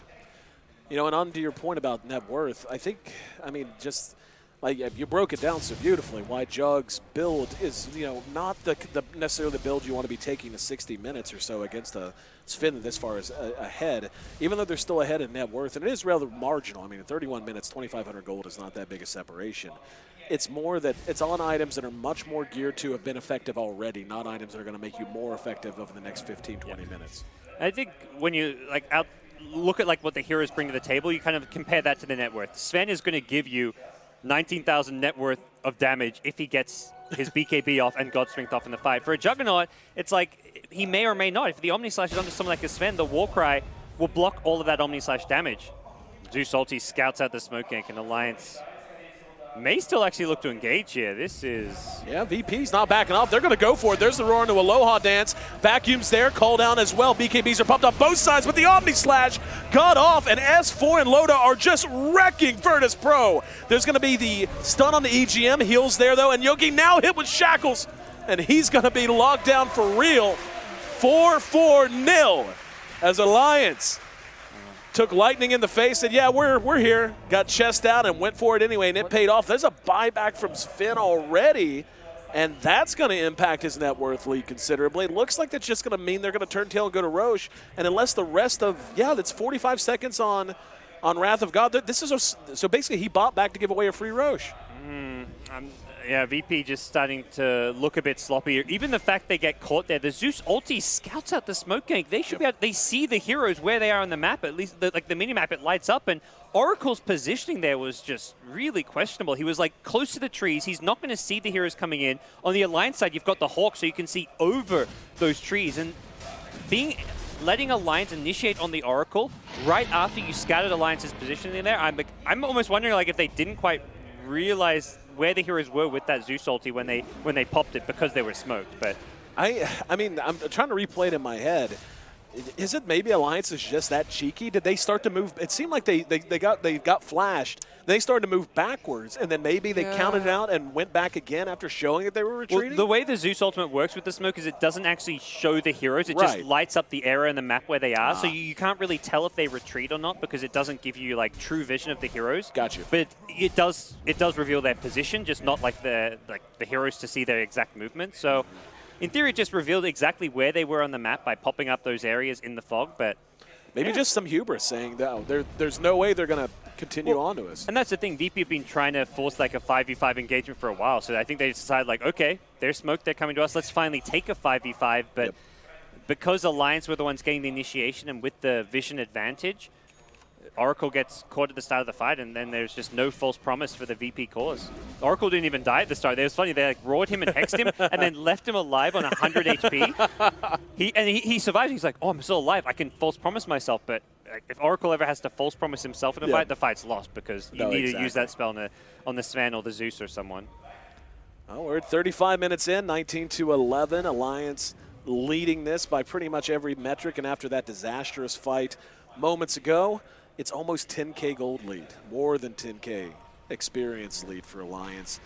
And VP, okay, you're VP. We know the obvious keys. One, like you said, don't let the Oracle get jumped. Don't make him false promise himself. Save that for the Sven.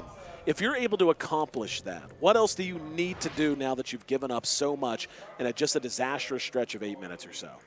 I think guarantee that the Sven and Darkseid can kind of get off at least their combo onto 2 heroes, ideally 3 or 4, but those 1 hero vacuums we were seeing earlier in the game from FNG are just not going to cut it moving forward.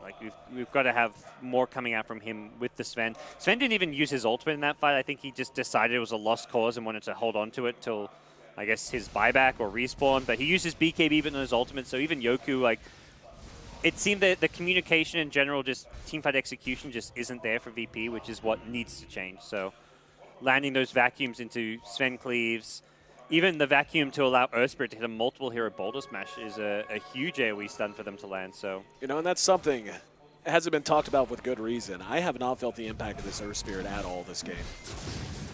No fear. I mean, he had the really cheeky escape at top earlier, but for the most part, he's been behind. He's just now level 11. He's 0-6. It's been a tough game for him. Yeah, and I think a lot of it goes back to the fact there weren't any easy lanes for him to gank in the early game. He couldn't pressure mid lane, which is your bread and butter Earth Spirit plays. Just lurk around mid lane, try and roll in, hit the mid hero, use a boulder smash hero there, try and set up kills. But when it's a Juggernaut, that just wasn't a viable option. So he hasn't really adapted all that well. I'll tell you what's rough, too, is Loda's about to have a butterfly. And that's going to force an MKB purchase out of the Sven. problem with that is Finn's already got a Crystallis up, so Yeah. he's not ready to really transition to that item with any speed. And basically the butterfly's done as soon as Loda wants it to be done at this point. Tier 3 is going to drop. He's going to fly in. He being Loda, he is going to be caught on the high ground a bit, takes a bit of damage, but he does, of course, have the Aegis. Keep in mind that she's being held by S4. And the Serpent Ward's still not being dealt with. They're just chipping at this melee Rax. There's a vacuum. FNG. And a missed vacuum like that, it's like you don't even lose the fight or anything. You've lost no heroes, but vacuum with a long cooldown gives Alliance this small little window to do a bit of damage where they don't have to feel threatened by it. So, I was going to ask you, why didn't Alliance just immediately follow up, back up? Because I think you can. I mean, that and False Promise are the two biggest spells you're fearing. If you know one's down, why not go for it? yeah, I think with the Aegis, like Loda could have maybe threatened them more. There we go. S4 going now with the Blade Fury. Here we go. Warcry's going to be used. There's going to be a Stormhammer. BKB's through it. And now keep in mind, usually you want to hang on to your BKB when you're an Aegis carrier, but we are getting down to the time it's going to expire before long. There's going to be a vacuum. They will catch Loda.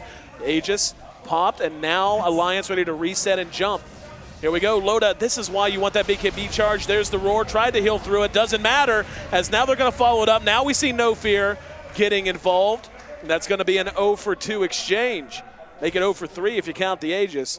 And yeah, now I hate to point to one thing. How different is that reinitiation if Loda didn't use his BKB to just dodge in a very cute manner the Stormhammer? Ake now going to be caught out as well. This is a big win for VP. Yeah, they get a lot of value out of their team fight there, even without the big wombo combo, without hitting that huge vacuum. And it's tough for Loda because I think he sees the scenario and Alliance slow rolled that Rax like perfectly, as far as like whether a slow roll was the right play to make, though, is probably the big question to ask there. Like they knew that Blade Fury, chip away at the Rax. BKB Gyro, chip away at the Rax, but VP just capitalized on the timing when the BKB of the Gyrocopter was about to wear off to get a good... Like, it wasn't even a great initiation off. All they need was an initiation because there's no counterplay available for Alliance. They don't have that defensive support to save Loda in that scenario. Even when he's respawning from the Aegis, it's like, well, what's he going to do? No one on Alliance can actually get him out of there. They haven't even got a 4-staff on their team to try and push him away, so... Bulldog's going to be there. He's going to roar down Yoki, just trying to buy time for respawns, and it looks like that's going to be enough to force them away. Loda shoving out top lane. And VP got a little bit done there. You know they really would have loved to have that Rax, though, because now, you know, one of the teams, no matter what lineup they're running, one of the teams most adept at split pushing has a creep equilibrium advantage. Not a great scenario at 40 minutes in.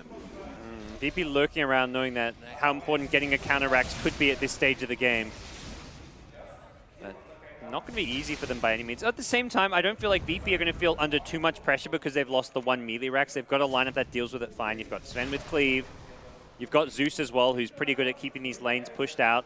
Darkseer is not bad with the Iron Shell still, so one melee Rax at this stage of the game is not a concern for VP. It's kind of about how they can transition out of this to try and start taking lanes of Rax, contest the next Roche themselves. You know, one thing that we haven't been seeing, and unless I just missed it, coming back to your point of a bit of a misstep last game for VP was not stacking the Ancients. It doesn't seem like Alliance has really been on point stacking these Ancients for Loda either. No, he had I don't think we've seen him. He has had this Helm of the Dominator, but I haven't seen him using it to stack Ancients, I believe. Yeah, that's what I'm saying. I don't think there's been a lot of attention paid to it. I wonder if he's sharing his creep maybe with Ake to give him like an extra neutral creep in these team fights. Yeah, I'm pretty sure he is. Well, the butterfly's done now, though. So Sven, he's got 3,300 gold, but that's still a ways to go for an MKB. I think he just wants the Daedalus first, too. He's got the recipe. He can buy the Demon Edge, and you can still at least cleave your way around and hit the Gyrocopter with the cleave damage. Yeah. So probably won't feel forced into the MKB until his last item pickup. I was going to say, his slots is another concern there. Like, if he finishes the Daedalus, he's going to sell something. FNG leading the way. Up, there we go. Vacuum on S4. S4 is going to end up dropping very easily. Now VP wants to make it 2. Ake there and will be brought down very quickly. Well, the reveal of the Darkseer Hex gets one of the big targets on the Alliance side. Let's see what they can do with it. The creeps are shoved out a bit in mid, so they're going to have to double back. Go grab them. Roche is going to be respawning in 30 seconds, so that could be an option for them if they're not feeling comfortable pushing. Can't imagine they wouldn't be comfortable, though. I mean, S4 does have buyback. We'll see. And even just forcing an S4 buyback, if you can get out without getting picked would be huge. But FNG TPing himself home, so Alliance see that, and now they're just like, okay, we're not going to have to use buybacks. They're not actually pushing here. And I think they really actually couldn't 5-man push because this top dire creep wave is going to reach the VP base before VP get in position to take racks themselves. And you're talking about Shadow Shaman, Serpent Wards, just Admiral Bulldog with a refresher, Necro 3. So you've really got to defend your base before you go for a push against these kind of heroes. Alliance able to keep things going and keep things stable at least for a little while longer. VP, though, turning this around quite well. Biggest deficit of the game was about 10K favoring Alliance just moments ago, but now that's been cut down to about 2,500, so an excellent opening stage of the late game here for Virtus.Pro to get things back to even. Given our current state of things, how do you feel about these two teams' chance heading from 40 to 60? Ooh, it's going to get interesting. So the BKBs are going to get really short. The Gyro down to 7 seconds, the Juggernaut, he's had a BKB for a little while. He's still on 9 seconds. The Sven probably the big one. I think Sven is probably the hero that suffers the most from having a short BKB. So I think things will start to swing a little bit better for Alliance. The Refresher Roar also a huge tool. Up here we go. Jumping in the Hex, and he's going to drop the wards as well. There's going to be a vacuum, and Loda trying to do what he can, but it doesn't matter. He's got cheese if he wants to eat it. Yoki locked in place for a bit. There's the follow-up roar, and Loda does consume the cheese, and Yoku is going to end up dropping, but not before Bulldog ends up dying as well. It's going to be a 1-for-1 exchange, and now a FNG being chased down by S4. He will be able to surge himself away. S4 blinks, unable to catch up. But more importantly, without Sven, the damage output of VP just utterly crippled, and now it's on Alliance to see what they can do in 77 seconds. Does he have buyback? He should. Yeah, he has it by quite a bit. They use both roars on Sven that fight. poor Sven. And I guess the 5-second BKB doesn't even really matter because the roar is going to be the really big issue in these fights to come. But Sven getting kited is just going to become a bigger and bigger issue. The good news for VP is that Zeus is kind of quietly crept up on some of these top farmed heroes, and he's 5-1-9. G is actually dishing out probably almost the most damage in these team fights. A fight like that, he's the one who really kind of keeps VP in things. Yep. Is there a point for Alliance where you consider picking up a pipe again? They've already got it. Yes, they do. I thought has one. Yep, now picking up a Vlad's, as a matter of fact. They guessed wrong on the vacuum. Alliance had actually left the Roche pit, and now they're back in there with vacuum on cooldown. Still 20 seconds on the Sven. Don't think he wants to buy back Alliance now. Juking every spell. The vacuum, then the boulder smash. Great awareness coming out from Alliance as they take Roshan. Gonna be another piece of the stinky down there for EGM. Just having the vision there. They had the ward, and the backline's G. I'm not going to get caught out here, but yeah, that dire vision there, just allowing them to escape VP's initiations. Alliance trying to see what they can find. Zeus living a little bit on the edge along with Oracle, but Aloha will make it back home as well. So 38 kills in a 45-minute game. And Virtus.Pro lost their Sven, lost the Aegis. Now it's going to be on Alliance to try to make as much of this as they possibly can. Refresher, about 65 seconds until it's off cooldown, my friend. And I think that may be go time for Alliance. Having that double roar just means you aren't as worried about the false promise on someone like Sven because you can just immediately re-roar him. And that's going to pretty much outlast his entire BKB duration. So you can probably rely on the Sven being locked down during that. For VP, they almost want to be the ones getting the initiation. If you can get the initiation on someone like Bulldog, the fight suddenly becomes a whole lot easier. Yep.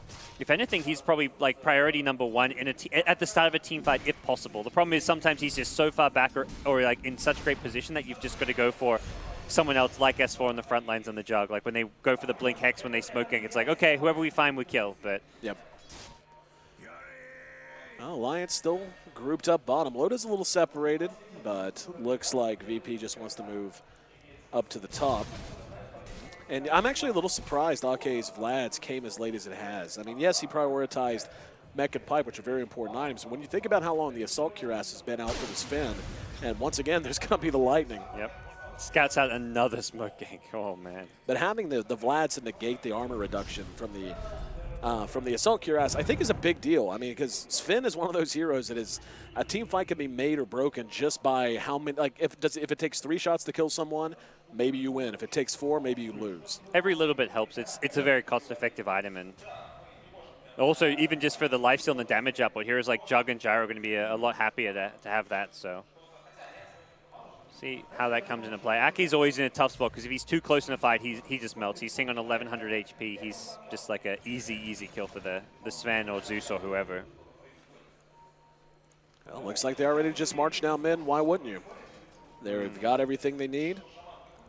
Sven still short of his MKB to deal with the butterfly of Loda, so bringing him down might be a challenge. I mean, you talked about the item slots, though. Like, what do you replace is kind of the big question mark. The Helm of the Dominator, the lifesteal is so important.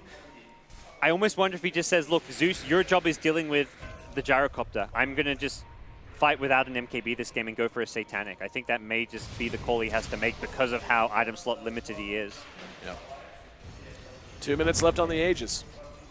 I mean, that does propose an interesting question, is like, the Satanic, does it even make that much sense given how much Lockdown Alliance has for you? I think it makes sense to the extent where the False Promise will often save you and keep you alive, and it's a huge amount of lifesteal. So you're going to get double heal when you're in the False Promise. That makes so much sense. It gives you bonus. Right. It gives you bonus HP as well, so you have a higher chance of surviving the Roar plus whatever burst damage comes your way. So when they're locking you down, chances are like they're trying to kill you, or they're trying to wait out your BKB and then kill you afterwards. So it just puts you in better fighting shape for when your BKB wears off. I didn't even think of the False Promise. You are so right.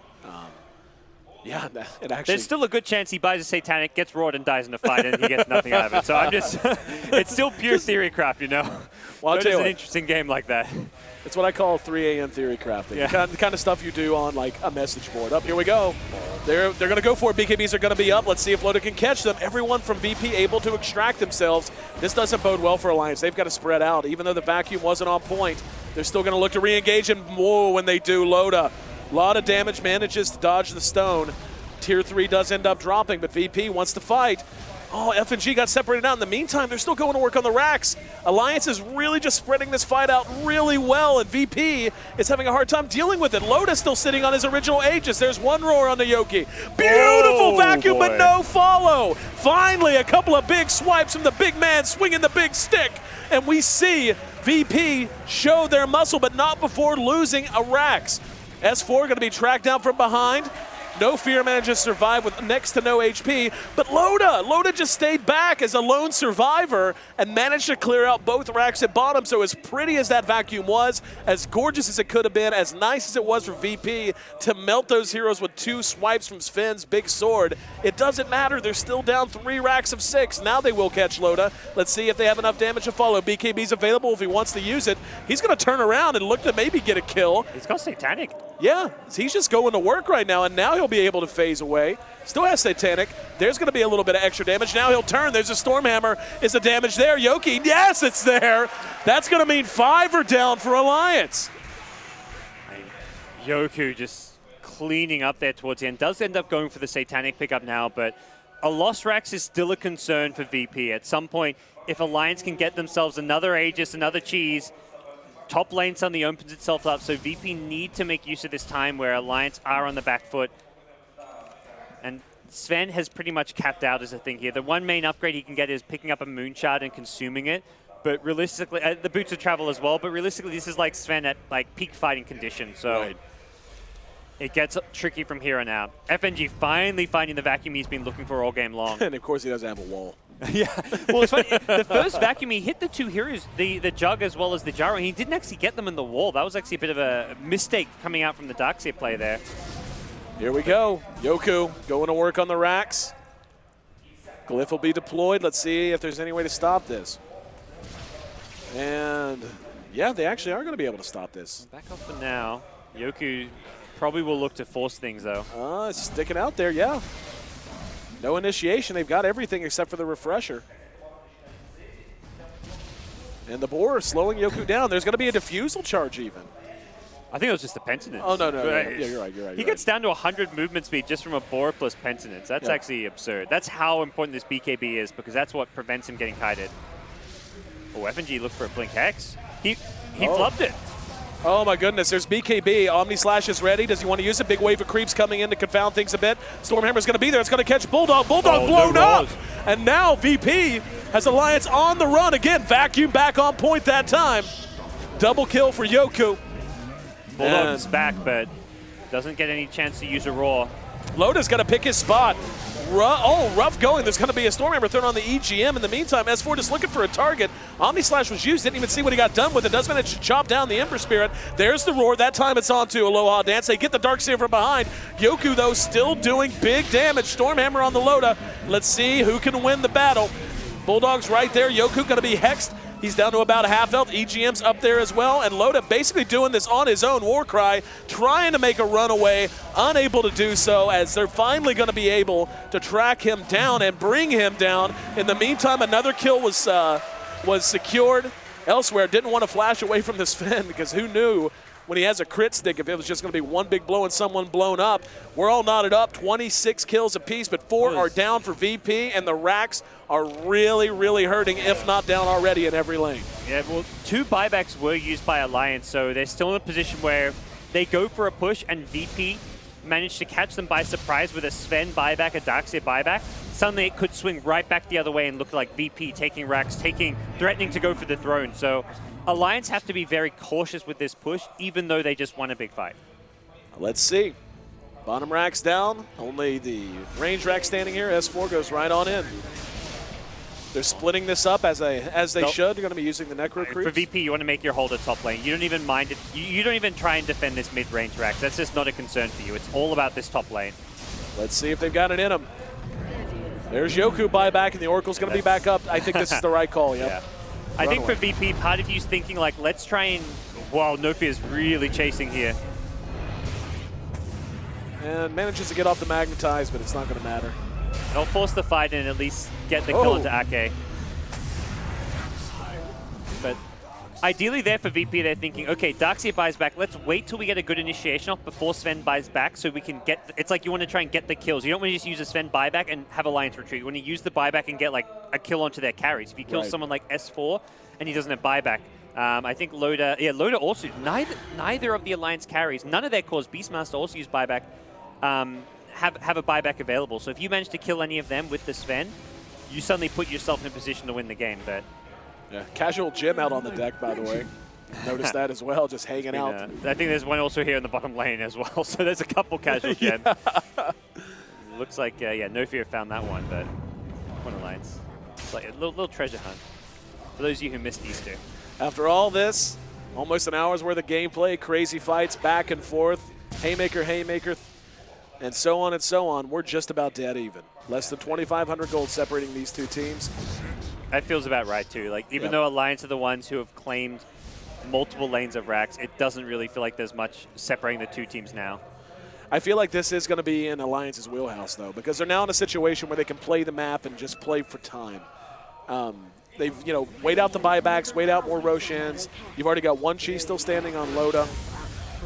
And more importantly, you've got 2 sets of racks down. And just being able to slowly farm up boots of travel on your heroes, slowly get yourself in a position where if VP ever overcommits, all you have to do is rush them down, rush down their remaining lane of racks. And they just sent the Necrobooks and the Beastmaster bottom lane to force VP to come back and defend. It was just a tier 4 tower, but it gets pretty much taken out completely, and that entirely opened up Roshan for the taking. So because of that, just bit of like classic Alliance split push play, Roshan is secured. And this is really the stage of the game where VP wanted to be fighting. You've got 3 core heroes on Alliance's side without buyback. Yep. If there's ever a time to fight, it's probably now. Yeah, VP's in the same position. No Darkseer buyback, no Sven buyback, but they're also the ones down more lanes of racks. And with what so far has proven to be the team fight advantage, so in the 5v5 fight, VP so far have been pretty happy, but it's Alliance, and they won't take that 5v5 fight if it's not favorable. They'll force you back, they'll pull you apart, they'll be the puppeteers, and you just have to kind of move around, go through the motions to defend your base here. And now Alliance with Aegis Cheese may consider going for a push. Now it looks like we're going to have a quick pause. Do want to point out, by the way, that you were correct by all accounts. The Zeus grabbing a Dagon as his item development continues. So it looks like his sole job, like you said, is going to be trying to just deal as much damage. I mean, to everyone, obviously, but in particular to this Gyro, whose BKB is now down to 5 seconds, still has the Butterfly, and 0 MKB or even looks of any plans to build an MKB by anyone on the side of VP. And it does kind of, for Alliance, it's like you can't just go all in to kill the Sven at this stage of the game. You want to at least save some of your control and some of your damage output for the Zeus, because Zeus, if left alone, will deal as much damage as a Sven can if left alone. I almost say more that the Zeus can probably do more damage because the Sven will always get somewhat kited around by just boars, whatever it may be. Zeus doesn't have the issue of getting kited, so G, if anything, may become a bigger priority to kill than Yoku on the Sven. Alliance ready to roll as they roll down top lane. I heard a smoke. Oh, this is tricky. Loda checked over there he's right at the edge. Is he going to break it? No. Oh, here comes No Fear. He is the Aegis carrier, though, so not the ideal target for a VP to initiate on. Oh, there's going to be the lightning, and here we go. There's going to be a vacuum. Only got one. It was Bulldog. There's a Hex. There's a call down, and now they're going to engage on G. G in a lot of trouble. They're making him the primary target. No Fear caught and brought down in the woods, and now Yoku standing and Bulldog's waiting. There's going to be another stomp. There's going to be the roar. Do they have the damage? They're doing a lot, but is it enough? Loda going to work along with S4. They're going to be able to bring down G. Loda still never lost the Aegis. Yoku diffused from behind. That's going to be a dead Sven, and that's going to be GG. As Alliance watch this one come and go. Had it in their hands, watch it slip out, watched it happen many times over the course of this 57-minute game, but in the end, able to secure control of the map, able to bring down a couple of racks, and ultimately able to advance past Virtus.Pro 2-0. What a series, man. That was fun. A really tight game, too, as well. And for Alliance, it's a big confidence booster to get through it. It wasn't their best game. I think some of the individual play, like Bulldog dying 4 times in the offlane, wasn't like wasn't your expected Bulldog performance. He's a player you'd expect to really just delivering. He's normally very consistent there on the Beastmaster. He had an off game, but the fact they pulled through when some of their players have off games really speaks to Alliance's chances in this tournament to go far. So I'm looking at Alliance as a top contender here in Kiev. Oh, I think you have to. Especially since no one's managed to really crack the code. VP came close a couple of times there on how I really think, again, VP deserves all the shout-outs in the world for adapting Game 1 to Game 2 and going, you know what, we're going to pick the same heroes too, but we're going to not make the mistakes we did that got us behind early. We're going to adapt, and we're going to put you on the back foot. They did that. Just a few things here and there. And again, you know, certainly not going to be laying it just on one player, but No Fear, 0-8-19 on the Earth Spirit. Really did not feel like he had a ton of impact across that game, but well played across the board. And, you know, like, if you're sitting on the other side now and you're awaiting Alliance in the upper bracket, or for your next match rather, what's the plan? Like, when you see this, like, how would you want to adapt? Like I said, well, so they're going to be versing LGD in the next round, so I think it's always going to be which of their, what do you want to ban against them, what are their biggest threats, and I think the Chen is a hero that is not banned enough against Alliance. Hang on, interview, EGM.